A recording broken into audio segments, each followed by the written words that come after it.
Welcome in this quick tutorial. We are going to show you that how to save TikTok video without posting.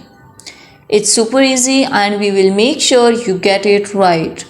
Just make sure you are logged in and using the latest version.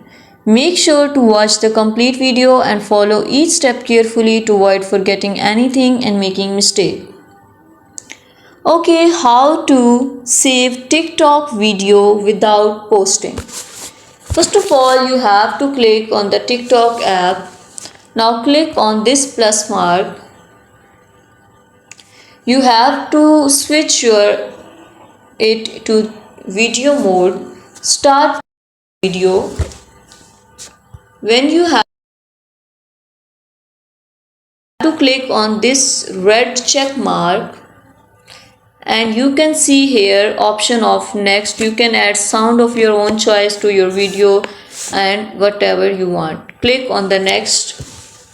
Now you can see here there are two options, one is draft and the other is post. If you want to save your video without posting, you have to click on the drafts and you can see here now your video will be saved in your draft.